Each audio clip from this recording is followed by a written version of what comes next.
Boom. Ice Monkey Mastery. Boom. Sniper Mastery. Let's go. Be gone! Moving up to C tier, we have the Farm and the Dark Monkey. So, farms. They're in a bit of a weird spot in battles. You don't seem to hear the same thing anytime. Whenever someone talks about farms, they seem to say, oh, they're so overpowered, or, oh, they're so bad now. Like, there's no middle point. Everyone's either saying that farms are really good and people just don't realize it, or farms are stupid bad now, and you should just eco. The truth is more nuanced than that, but I can see why this kind of polarizing view has developed. I think it's more that farm is technically one of the best towers in the game, but the problem with it is it gets worse the further up you get in the ranks. And obviously that means you can't really call it the best tower in the game if it is really powerful, but it does its worst against actually good players. You see, the thing with farm is, the big thing about it is that you can use it alongside eco to be able to harass your opponent with especially dangerous balloons in the early game, while not losing out on eco because you're spending the money that you're saving not putting into eco because you can't send the balloons fast enough. You're now spending that money on farms. As well as that, farms do make more money than eco in the very early game. It's just that once you get to the mid game, the late game, eco does beat it out. So farms plus eco is the way to go, and you're essentially using farms as a way to spend money even faster to increase your income. Because of course you can only spend money to send balloons and increase your eco so fast. So you'll use it alongside your eco to both get up your eco and get up your farms at the same time to get your income up as fast as possible. Which is why they're actually not a late game tower in this game, they're actually an aggressive tower. They're a tower that exists to get your income up way faster than your opponent if you can be greedy enough and get away with it. And then by the time you hit the mid game, then you're going to have way more money than your opponent to send them an extremely dangerous rush that can overwhelm them. This all probably sounds really good. You're probably wondering, well, why is that bad against, you know, good players? This sounds like an amazing strategy. Well, the problem is, currently, the way the game is now, of course it's in a bad state in terms of balance, there is genuinely basically no rush that a good player should die to until bads. Yeah, that might sound hyperbolic, but really, when you get to the top ranks, Fallen Masters and all that, there won't be people dying to DDTs, there won't be people dying to Zongs, there won't be people dying to, like, Camo Purples. They will have died to those things so many times, they already know what they're doing, and they're probably just running the same meta loadout as well, so they would have played loads of games with just that loadout to the point where they know every weakness of it. They know everything you could do to possibly rush them, and of course the best loadouts in the game always have a way to counter it. It's just a matter of reacting in the correct manner. And of course, once you get to a high enough skill ceiling, people are going to react in the correct manner. You could put thousands into an early rush against a Dartling player that is really, really powerful, but if they just have seen people rush them like that before and know the steps they need to take to counter it, they are, well, just going to stay calm and counter it. And then you've sold all your farms and gone all in on this one moment, and then they counter it and then they win. So that's the reason why farms aren't being considered like a great tower, even though there's some people preaching about how, oh, they're so underrated. And that's why I think they belong in C tier. You could say, oh, but if they're so bad at top ranks, why even put it in C tier? Why not put it in F tier? But the thing is, when I say top ranks, I really do mean just the very top. Because even at BFB Coliseum and stuff like that, farms still does really, really well. I can tell you because I've been playing a lot with farms. In fact, I've actually unlocked Monkeynomics already, and I was really hoping to use it, but it's just really awkward to use. I haven't been able to have a game where I can use it yet. It's just obviously a lot of money to put into things, but if you didn't realise, Monkeynomics has been massively buffed in battles because it usually costs 100,000. In Battles 2, it costs 50,000, which is a lot cheaper. And instead of giving 12,000 with knowledge, it gives 20,000 without knowledge. So that is definitely quite a strong buff, but again, I see why it's buffed that much. 50,000 is a lot to save up for something that doesn't even defend, and it leaves you very wide open, but I'm hoping that I can make Monkeynomics work, because that would obviously be a very fun thing to do. But yeah, another thing with banana farms I will mention is, if you are a player starting out, do not take notice of the fact I put it in C tier.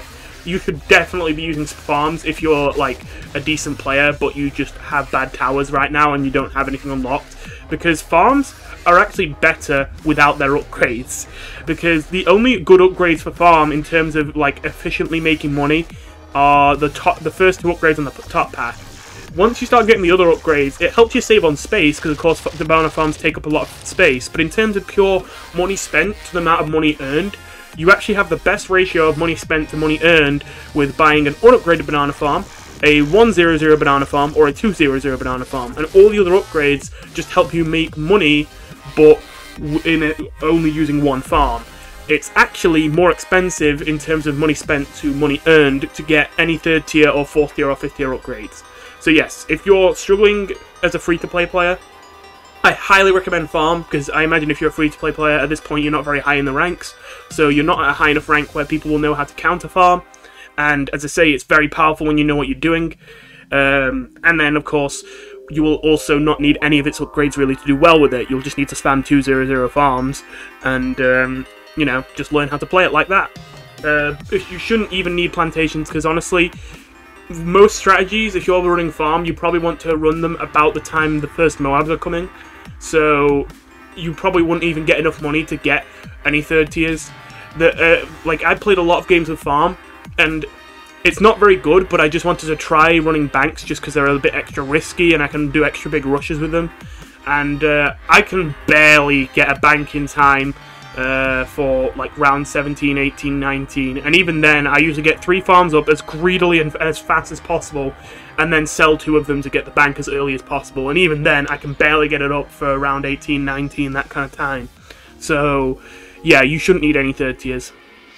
Anyway, then there's the Dart Monkey. The Dart Monkey's a bit of a weird one in Battles 2 right now. So obviously its main use is the same as with Battles 1, using Spike-Opal and Juggernaut, because obviously it has a lot of Pierce, and it does decent in the early game. Only, unlike in Battles 1, we have Spaced Whites on round 5 in Battles 2, which is, yeah, it's nasty. There's a lot of less meta strategies that don't work because Spaced Whites destroys them, and I think Dart Monkey is definitely one that gets really hurt by Spaced Whites. Now, you can counter Spaced Whites with Dart Monkey using crossbows, which are good against them. However, that is now a decent amount of money you're spending on your early game defense, and it kind of makes you wish you were running just another tower. So yeah, Dart Monkeys aren't doing that great, but I do think there's some potential in them. First of all, I think Crossbow Master is a slightly underrated upgrade. In fact, just crossbows in general are very good simply just as damage for cost. They are very cheap, they do a lot of damage, they see camo, they have good range, they attack quite fast if you take the middle cross path, and the middle cross path is the better one in almost every situation. And of course, Crossbow Master, the 5th tier, is a very cheap 5th tier that has basically no weakness. It has massive range, it can see camos, it can pop lead, it shoots really fast, it does a lot of damage, and it actually does solo for quite a while, at least when I play it in use it in BT6. So yeah, I reckon Crossbow Master is actually going to be a decent 5th tier to use. That being said, I don't think it's going to crazily like shake up anything. I don't think it's going to make the carry the Dart Monkey to an especially high tier. And I think all that it's got really besides that is Juggernaut and Ultra Jug, which again, Ultra Jug is kind of almost a bit similar to the Crossbow Master, less well-rounded, but generally a very, very cheap but very, very powerful 5th tier. Just very cost-effective defense that, especially on the right map in the right position, can deal a good amount of damage to low-tier Moabs and just delete any ceramic it touches. But, as I say, in the late game, what are you going to do? Then it's going to drop off hard. Dart Monkeys might be good with farms, if farms get better in future, which I imagine they will. But, because I don't think Ninja Kiwi intended for farms to drop off this hard at higher ranks. But all that being said, Dart Monkey still seems like it's not quite there yet. It's definitely usable. I mean, it's in C tier. It's not on the bottom half of the tier list. But I don't think I can put it any higher than C tier. Especially because the middle path is so weak.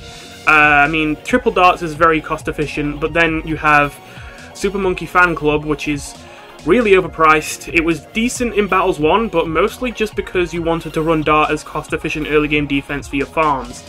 And you would use Ace as your late game, since Dart Farm Ace was the big meta strat in Battles 1. Whereas here, you don't have Ace as late game, you're not running farms, most likely, and it just feels like now, why are you using Monkey Fan Club? It's kind of outclassed by other towers that have abilities that don't take so long to recharge, and don't need so much setup, and don't cost so much, that just deal more damage. I mean, Super Monkey Fan Club struggles to deal with much more than BFBs, which for an upgrade that costs over 9,000, if you include the amount that you have to spend on placing all the Dart Monkeys for it, is very underwhelming. So yeah, there is a bug you can exploit with it right now, where if you upgrade to Juggernaut while you have a monkey transformed into a Super Monkey from Super Monkey Fan Club, then it will temporarily throw Juggernaut balls at Super Monkey speed, which definitely helps it get better, but it's not quite enough to carry it. It's not enough to deal with big balloons like Zongs, and even though it could deal with things like DDTs and BFBs and all that, you have to put in a lot of work to make that work. You'd have to use your battle energy, you'd have to set this all up to even work in the first place, have enough money to buy the Juggernaut during the ability, which the ability itself is really expensive and has a long cooldown and needs all the Dart Monkeys in place. It's a lot of work for an ability that is not even that broken when you bug it like that, even though it is quite good. And then of course there's Plasma Monkey Fan Club, which, I'm not gonna lie, Plasma Monkey Fan Club might be the worst 5th tier in Bloons Tower Defense 6. That title used to go to Mad Bomber, I keep calling it Mad Bomber because of the Mad. Master Bomber for the Ninja for me, considering how underwhelming its damage was for its price, and just how little it seemed to specialise in just about anything. But then, of course, what happened was we realised the bug where the bombs could stack, as well as the fact that Master Bomber and Sticky Bomb got buffed, came together to actually make Master Bomber one of the most broken 5th tiers now that we can abuse this bug. So, now that Master Bomber is so good, I think that Plasma Monkey Fan Club might actually be the worst 5th tier in the game. I used to think that it's not that bad, it's just not very impressive. But I think that was just because I don't really use it at all. I don't like Super Monkey Fan Club in the first place, and it's a very expensive 5th tier. So, and I already was not a fan of abilities, so I thought it's probably a decent tower, I just don't use it. But having actually tried it out more recently and actually trying to use it, my god, it is crazy overpriced, crazy amount of work to put in for such a, underwhelming upgrade. So even though it will probably still see some use in Battles 2, just because it's the most expensive option the Dart Monkey has to scale into the late game, I don't think it's going to be a very strong option at all. Moving into B tier, we have quite a few towers in B tier. We have the Alchemist, the Mortar, the Druid, the Village, and the Super Monkey. So, Alchemist. Alchemist's in a weird spot right now. You would have expected Alchemist to be unquestionable S tier as soon as the game came out, considering how stupidly important Alchemists are in BTD 6, and how stupidly powerful its buffs are. But it's not doing so well in battles, which is quite a surprise, honestly. And I think what it comes down to is just the fact you can only pick 3 towers, and Alchemist doesn't solo well. Of course, we would expect that. I mean, I still predicted that before the game would come out, but I didn't think it would actually have much of an impact on Alchemist's usability. I thought the power of its buffs would still carry it to being one of the best towers in the game. Maybe not an S tier tower, but at the very least like an A tier tower. But it's kind of been one of the least used towers in Battles 2 so far. And I think that mostly comes down to the fact that it's not a very good attacking tower on its own. It can only really pop leads, it doesn't deal with camos, and it doesn't have any upgrades that let it deal with camos. And usually most people run a decamo tower in their loadout that they're almost only running for decamo. So if you're running a tower only for decamo and you're running Alchemist, that means you essentially only have 1 tower slot. Which, yeah, okay, even if there are a lot of upgrades you can get so that 1 tower can fulfill multiple roles, if there's only 1 tower slot you can have for your actual real defense tower, that sucks. So I think that's why Alchemist has not been anywhere near as strong as anyone expected. That being said though, you might still be surprised to see it at B tier, even if it is the bottom of B tier. Because Alchemists are basically being completely unused in battles, like literally, I think I haven't seen anyone use it yet. Have I? I'm trying to remember if I've seen a single player besides me use Alchemist. Which is kind of crazy to be saying. I think it might actually be the tower I've seen the least of out of every tower in this game.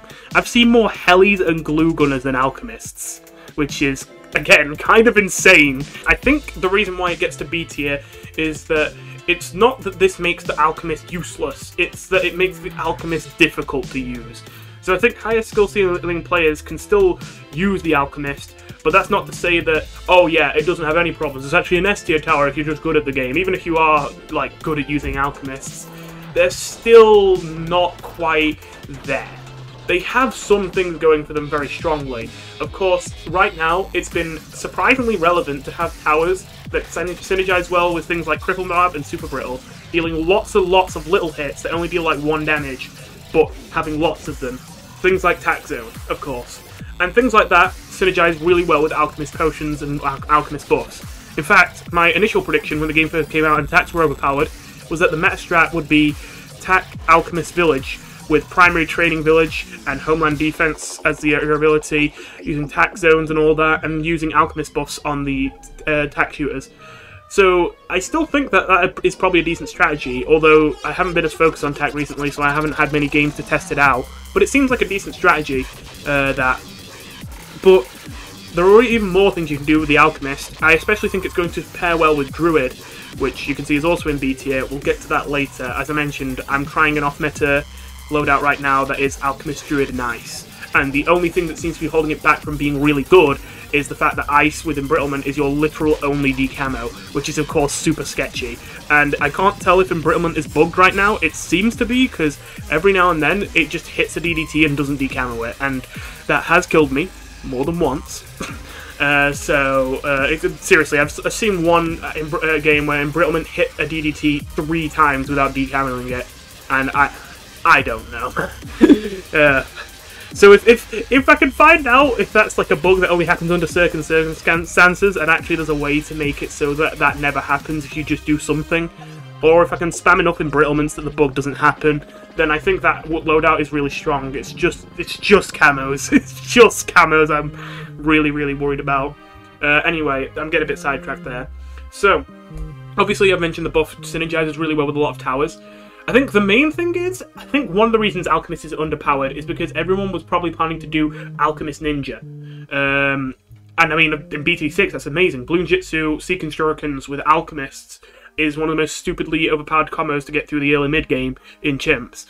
So why isn't it so good in battles? Well, because it's a very well-rounded tower, which is good for BTD6, but not for battles. In BTD6, you don't get sent ultra clump balloons constantly. You get sent a variety of balloons, and Bloom Jitsu is able to deal with single target damage with its buffed 5 shurikens. It's able to deal with group balloons with the respectful pierce of each shuriken. But then if you bring that into battles where there's extremely clump balloons from the very beginning being sent at you constantly, and ninja shurikens only have an alright amount of pierce with 2 and eventually 4 when you get sharp shurikens, yeah, even with an Alchemist buff, it can't really keep up with this until it's too late. That's led to Ninja Alchemist not being as strong as people would have expected, but I think that Ninja Alchemist was the wrong way to go. I think that you don't pair Alchemist with Ninja, as I say. I think you pair it with Tack, I think you pair it with Druid, I think you pair it with Ace, if Ace ever becomes good. I think you pair it with Buccaneer, if that ever becomes good. And I think you pair it with Middle Pass Sniper, because, oh boy. Again, I've already been preaching about how good Middle Pass Sniper was before Battles 2 came out. But I didn't realise how insane Middle Pass Sniper with an Alchemist buff is. Seriously, just get a 032 Sniper and an Alchemist buff on it and Chimps, it will melt. I'm pretty sure, yeah, I had a run of Chimps on Moon Landing recently, and I had an Alchemist buffed 032, as well as a main Moab with Shrapnel on Strong. And the Alchemist buff 032 Sniper got nearly double the amount of pops than the main Moab by the end of the game. So yeah, it's very powerful to use that combo. Anyway, I didn't even get to the main reason that I think Alchemist is good enough to get slightly above the midway point. Unstable Concoction right now is bugged. And already Unstable Concoction is an upgrade I consider to be a bit underused, and to be honest, even I underuse it, and I think it just comes down to, it's the only real good upgrade on the middle path, and once you take it, you're forced onto that path. So if you're getting Unstable Concoction, you're not getting any other upgrades usually, you're just getting Unstable Concoction on that path, which I think is why you don't see it used that much. But with that being said though, it is a very cost-efficient, powerful upgrade that can deal massive amounts of damage in the right situation. And I think in battles, considering that usually rushes are kind of all at once, hitting you with loads of stuff in one moment, I think that it will find its use. Unstable Concoction, for those of you who don't even remember, wouldn't blame you considering that it's a very underused upgrade, is an upgrade that is the 3rd tier on the middle path for Alchemist. Costs about 4,000 at the moment, I think, because it got nerfed. But essentially, it puts an acid on Moabs that makes it so that when they die, they explode and deal damage to everything around them equal to 10% of that Moab's entire HP. Which might not sound like much, but 10% of a Moab's HP is 200. Sorry, it's 20, because the Moab has 200 HP. And that is enough to instantly delete all ceramics in the explosion and all of their insides. Not bad. And with a fortified, all fortified ceramics as well. But this is where it gets good. Unstable Concoction is only intended to hit other balloons. Sadly, the ceramics that come out of the Moab won't explode. They will live. As well as that, it works the same for BFBs. The mobs that come out of the BFBs won't explode, you get the point. Except in Battles 2, where it's bugged currently, and the explosion does hit the insides, and not only that, but also applies the acid to the insides. So, if someone sends you a Fortified Zong, the Fortified Zong has 8,000 health, if I remember. Yes, 8,000 health. That's a lot of health. Now, you're going to struggle probably to deal with the initial layer, but if you do manage to get through that initial layer, it will spawn 4 fortified BFBs. Only, and this is assuming there are literally no balloons that get hit by the explosion, except the ones inside the Zong, which is not going to be the case. It's going to hit more than this. When it explodes, it will hit all 4 fortified BFBs in the explosion for 800 damage each. That is 4,000 damage at minimum in one explosion. As well as that, all the fortified BFBs now have the acid on them, and because they all took 800 damage and they all have 1,400 health to start, they now have less than half health each. Then they blow up. Each one of them blowing up, dealing 140 damage each, and there's 4 of them, so that is quite a lot of damage, and the explosion will hit the 4 Moabs, and on top of that, because they're so close together, they'll blow up on each other. This sets off a massive chain reaction where essentially once you've broken the first layer, the second layer goes down in a couple seconds, and the first layer basically, the third layer basically gets completely deleted by a chain reaction of explosions, and then not a single ceramic survives, and any single other balloon that's even close to where the Unstable Concoction was will be instantly deleted by the explosions as well. With one Alchemist potion throw. Yeah, Unstable Concoction is really powerful right now. And you may be thinking, wait, you've got to be kidding me, right? If it was this strong, it would have been broken, we would have seen it everywhere. And it is that strong. The problem is just, we're not seeing it because, well, one, a decent amount of people don't know it exists, but two, of course, we have other things in the game which are broken that can see camo, can pop lead, they don't have weaknesses like the Alchemist does. Although the Alchemist Unstable Concoction bug is super powerful to abuse, at the end of the day, it's still an Alchemist. It still can miss, it still has no ability to detect camo no matter what upgrade you get. It still takes up a whole tower slot for basically just support when you probably already have another tower slot being taken up by deep camo. It's still awkward to use, but if you can use it, it gives you a lot of power. And I guess the last thing I mention is bottom path might actually be better than we expect, for a few reasons. One of them is that rubber to gold, it's actually been changed. Well, I say changed, it basically does the same thing. Of course, you don't earn money by popping balloons in battles, and so rubber to gold, instead of doubling the money you earn by popping balloons, gives you the ability to earn money by popping balloons. Now, I will admit this, I think Balloon Trap is still probably going to be better than rubber to gold as a way of making income. However, Balloon Trap is one of the best forms of income in the game, so I think that still means that rubber to gold is pretty good, especially because if you're running Engineer, you're mostly running it just for Balloon Trap, whereas if you're running Alchemist, you're getting income similar to Balloon Trap with rubber to gold, while also getting Unstable Concoction, which you can abuse the bug on, while also getting the buffs that you want from the Alchemist. As well as that, Balloon Master Alchemist, the 5th tier on the bottom path, turning Zongs to red balloons regularly, is really powerful. It's just that it's terrible in real BTD 6 most of the time because it massively reduces your income. You only get 1 money for popping a red balloon, you get a lot more than that for popping a Zong. So you lose a lot of money using BMA. However, in Battles 2, of course, you don't even earn money for popping balloons in the first place, so what does it matter if you turn the Zongs into reds? You essentially just have a 40,000 or so cost 5th tier that can instantly delete massive amounts of Zongs from infinite range. Which, yes, that's quite powerful. I don't think that's going to make it actually really, really broken, just because, again, bads are a big thing in this game, and it doesn't do a single thing to the bad, obviously. But I do think that at least makes it relevant. I suppose also one thing I should mention, I nearly forgot. Apparently, I haven't been able to test this myself yet, there is a bug in the game where when you buy the 4th tier Alchemist buff, for some reason it will only buff 1 tower, and not multiple, which is probably a big reason why Alchemist has been a bit underwhelming so far, because, yeah, that will really restrict the amount of, like, extra damage you can get from an Alchemist. So yeah, I know I had a lot to say about Alchemist, but Alchemist is a weird one at the moment. Anyway, then there's Mortar. So this is probably a surprise to a lot of you if you haven't seen my previous videos, but I have faith in Mortar. I don't think it's going to be broken or anything, but I think it's going to be a good tower that's actually genuinely worth running at high ranks. It's just going to be hard to use. Now, I'm not talking about starting with a Mortar, I don't recommend that, but Mortar is of course decamo with Signal Flare, although it's not the most reliable decamo. As long as you get faster firing upgrades and you put it in a decent spot, it should decamo just about everything. You might need 2 if you are absolutely worried, but by the time you need 2, it's probably like by the time you get instant group DDTs. By that point you have the money to get 2. So yeah, it has Shattering Shells, which obviously can instantly delete the fortification from a lot of balloons, which is going to save you a lot of like headaches. It's going to give you lots of extra damage for a very nice and efficient price. I think the bottom line is with Mortar is that it has a lot of utility.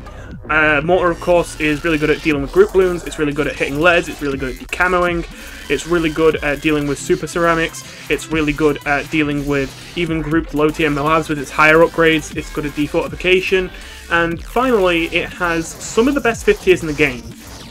Like, its other upgrades, I think this is the big reason why Mortar is unpopular right now, its first few upgrades are awful. Like, the 3rd tiers are very unimpressive, but once you get to the 4th tiers and the 5th tiers, it ramps up quickly. Especially Pop and Ore, the middle path, you will be surprised how much damage that does if you haven't used that in a while. It's been buffed quite a bit in the past, and I did not realise how insane Pop and Ore is in terms of damage. Again, when I did Moon Landing Chimps recently, of course, since that map is just made for Mortar, I thought, hey, for fun, why don't I try and make this a bit of a challenge, and I'll try and get every single 5th tier that I could possibly get for the Mortar in this game. And I'll just say that in a game where I had Ultra Juggernaut, main Moab, you know, the Alchemist, I had an Etienne down using Perma UCAV and all that, I have all this stuff. What got the most pops by far out of every tower that game was Pop and Ore. It wasn't Blue Incineration, it wasn't the biggest one, it was Pop and Ore. So, yeah, I highly recommend using Pop and Ore. It is amazing at just damaging massive groups of threatening Moabs. It can basically do up to BFBs in terms of damage. In fact, I got sent a fortified Zong while I was playing Bomb Mortar Engineer in one game because it kind of went wrong. I thought I was screwed, and I started spamming Moab Mortars and it just wasn't getting me anywhere, and in the end I was just like, I know it's a Mortar upgrade, but let me try Artillery Battery.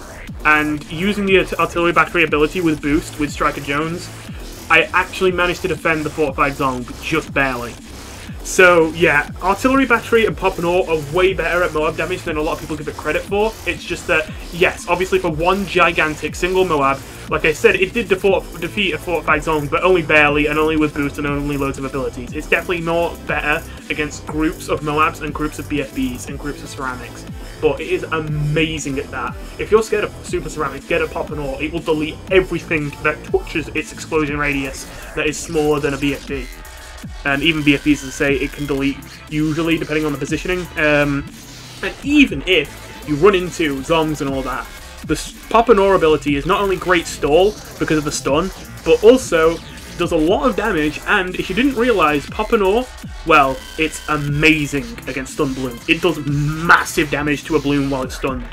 Because already, the 3rd tier upgrade, Heavy Shells, which is usually pretty bad, does grant extra damage on the Mortar against leads, fortified, ceramics, and of course stun balloons. But you get even more stun balloon bonus damage on Pop and Ore when you get it. And yes, in combination with the ability and with no other help, a Pop and Ore can deal with groups of fortified Zongs using the ability in a good spot. So yes, it has insane damage. It just, you do need to use a lot of micro, you do need to use your abilities right, you do need to have good placements. This is why I'm not putting it at the top, because even though the Mortar has so much utility, and even though it's so well-rounded, and it has just covers so many of your bases, at the end of the day, although it is decamo, it's one of the least reliable forms of decamo in the game, probably second only to embrittlement. And although it does have a lot in its toolkit, the one thing it doesn't have is bad damage, and bad damage is extremely relevant right now. And how could I forget to mention Biker Bones? Biker Bones is capable of doubling the damage output of your mortars as well as your bomb shooters. And I think especially with mortars that's going to be especially useful, and is, just as I say, going to help cover its main weakness of struggling against single target big balloons by not only allowing you to use the artillery battery to attack a lot faster, but then using that in combination with Biker Bones' level 10 ability to get double damage on top of that. You can see a clip here where I get sent a fortified Zong, and yes, I do die here, because I was really not prepared for this rush. This guy caught me off guard, he called me out, I definitely made the wrong choice here. However, I still want to show you this clip because even though I didn't manage to defend, I think that I got a lot closer than you might have expected with just what I have here. And I think a lot of that is thanks to artillery battery in tandem with Biker Bones.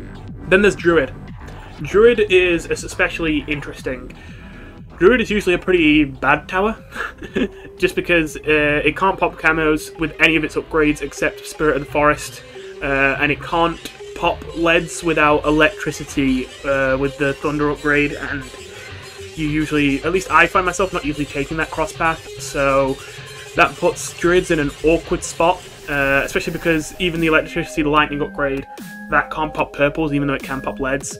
So you don't really ever get in a very safe position of being able to pop all balloons with Druids unless you give them support, and they really need that support. So that makes Druid look quite bad at first. However, they have some things really helping carry them in this game. So, I don't blame you if you find that Druids probably should be in E tier or F tier and you're surprised I put it in B, because a lot of the factors that make me think Druids might actually be good are things that are not true at all in BTD 6 but change in battles because of the different way the game works. So first of all, Heart of Vengeance is an upgrade that is usually absolutely laughable in BTD 6. It gives the Druids a 10% attack speed boost, which is kind of pathetic for 300, and it gives them another double, plus 100% to their attack speed if you lose 100 lives, adding 1% at a time and then capped at 100. Now, that is very powerful to have double attack speed for only 300 plus another 10%, but of course, you have to lose lives, and that's not very good. Especially because on the hardest game modes in Popple and Chimps, you can't even lose lives. So that upgrade becomes useless. It's literally just paying 300 for a slight attack speed boost, and that can never get any better. Pathetic. But then you bring it into battles. You always have 150 lives, and your opponent is always sending you balloons in the early game that you're probably going to leak to, Spaced Whites especially, Druids should start leaking to, which would be bad, but if you have the Heart of Vengeance upgrade, it's giving your Druids attack speed bonuses. And let me tell you, that is absolutely worth it. Every single game you're running Druids, if you can help it, you should get 3 or 4 Druids that get them all to Heart of Vengeance and no other upgrades with your open, and then let them leak lives against Space Whites until you drop to about 50 lives. And now, those 4 Druids permanently attack at over double the speed for the rest of the game. And that still will persist if you get them to 5th tier. You could get a Superstorm with double attack speed. Now, okay, that makes it sound a bit memey, because of course Superstorm isn't very good. That is me taking it very far. But Avatar of Wrath, you could get a double attack speed out of Avatar of Wrath. Or you could just generally make them all popless and make them all buff each other. Generally, this is just a really powerful ability to be able to have 4 Druids at the start of the game that all have doubled attack speed, even when you upgrade them to a really expensive high-tier towers. But that's not even the end of it. Then you get to the 4th tier ability, the Jungle's Bounty ability. Now, you probably expected this would be awful in Battles 2, considering you need to have farms nearby to even get the bonus. Only, they thought of that. In Battles 2, the Jungle's Bounty always gives 1,000 cash, and it does not get buffed by farms. So, it essentially is just earn 1,000 cash every minute or so, and it doesn't have to rely on farms to increase its income, which is really, really nice, and in fact is very, very close in power to Supply Drop Sniper, which is currently one of the best upgrades in the entire game for its massive income gain. That also means that you're not going to lose eco by sending, you know, bads and all that. So yeah, that's clearly something that I think makes it so that Druid could never go below D tier, that they essentially have their own supply drop. It's not quite as good as Supply Drop, because the money spent to money earned ratio is slightly less, and the just normal defense of the tower, regardless of its money making, isn't quite as good on a Jungle's Bounty compared to a Supply Drop. But that being said, it is a cheaper upgrade compared to Supply Drop, which means that you can get the eco up earlier with Druid and be a little bit more greedy and get away with it. Finally though, the pieces start to come together when you look at the 5th tier, Spirit of the Forest. Oh, you think I'm memeing? I'm not memeing. I think Spirit of the Forest is genuinely going to be good in Battles 2. It's not good in BTD 6, but that's basically just because, again, in BTD 6, the good towers are the towers that are going to get you through the hardest challenges in the game. What are the hardest challenges in the game? Beating expert and advanced maps on chimps mode. Well then, Spirit of the Forest isn't useful for that, is it? Because those maps are going to be shorter, and the damage that Spirit of the Forest is able to do depends on the length of the map. However, in battles, you just have to win the game. You don't have to win on a difficult map. You can put yourself on an easy map. Now that being said, it's probably been a while since any of you have actually tried out Spirit of the Forest, so you probably still expect, even on an easy map where it's quite long, it's not that good, is it? I'll say this. I put down a Spirit of the Forest on logs, and I decided, you know what, I've never tried out pop lust buffing a Spirit of the Forest. Let me try that. So I got some pop lust down next to the Spirit of the Forest, and I sent the Spirit of the Forest 50 zongs. No way I'd defend that, right? It defended all of them. It defended all 50 zongs entirely on its own with nothing except pop lust buff. That is, well, I don't think you need me to tell you that's insane. If you didn't realise as well, Spirit of the Forest I think is one of the only things in the game, because a lot of things that had infinite PS got changed to not anymore, like Blade Maelstrom. One of the only things still left in the game that has genuinely infinite PS. There is no limit to the amount of balloons that Spirit of the Forest can hit at the same time. So, if you get a long map like Docks or Mayan or anything like that, drop down a Spirit of the Forest, grow vines all the way around the track. Now you can literally deal with an infinite amount of BFBs, 45 BFBs, probably zongs too, depending on how long the map is. Wow, that's a lot. And that's not even including the other benefits it gives, in that now you can pop camos with it, which actually is relevant even though it is extremely overpriced because of how much Druids struggle with camos. And you can pop leads if you take the top cross path with it, which means you can also deal with DDTs just as easily. And then you also have its ability, which now not only makes more money, although it's not really that viable as a money-making option because obviously it's so expensive to get in the first place for such a small money bonus, but it grants lives as well, which, like I mentioned, can go over the 150 cap and win tiebreakers, which for such a good late-game tower might actually be relevant. It might be possible for Druids to make it to the very, very late game and bring the games to round 40. You might think that sounds ridiculous, but think about this. Hold your horses there past me before you start making anyone think you disgusting. Anyway, essentially, I just have to add in a little disclaimer. Again, a lot of the footage I get for these videos is recorded after I do the voiceover, which again is a little inconvenient. I prefer to do it the other way around so that I'm talking based off the experience I got then. But as I say, I wanted to get this whole tier list out before the next update comes out, and that's quite a challenge to do without doing whatever I can to speed up the process. Anyways, it turns out, again, there are multiple things in this game that aren't quite up to the most recent version of BTD 6, and I did not realise how recent Spirit of the Forest's last buff was. It was actually very recent, which means that the Spirit of the Forest we currently have in the game, I have sadly got first-hand experience, it is trash, which is very disappointing because I can tell you, the Spirit of the Forest currently in BTD 6, that might be a sleeper OP tower. It is really strong, and it's really only held back by the fact that in BTD 6, as I said, the best towers are the towers that will help you on the hardest challenges on the hardest maps, and of course the hardest maps are the maps where Spirit of the Forest is going to do the worst by far. As well as that, while I'm at it, one more disclaimer I'd like to add is that I'm going to probably later mention how great Druids are at taking down bads, and I still think that's true. However, I think I was a bit overconfident when I did record that bit, because essentially I had recently taken down an entire bad with nothing but like 6 or 7 Druids and a Super Brittle, and at that point I didn't have Avatar of Wrath, so they were all just, in fact I didn't even have Pop Lust, they were all just Druids of Wrath, and so I was kind of raving about how great that is. But although unfortunately I didn't record that game, considering later games I've had where early fortified bads have not died to similar defenses, I'm guessing that was not a fortified bad and I just remembered it incorrectly. Still, Super Brittle with Druids is insane damage, but I'm probably going to exaggerate it a bit. Or it could have simply been that on that game I had gotten perfect attack buffs. I don't remember if I had maximum attack buffs from losing 100 lives and having the Druids of Wrath attacking constantly. Anyway, let's get back to thinking about Avatar of Wrath.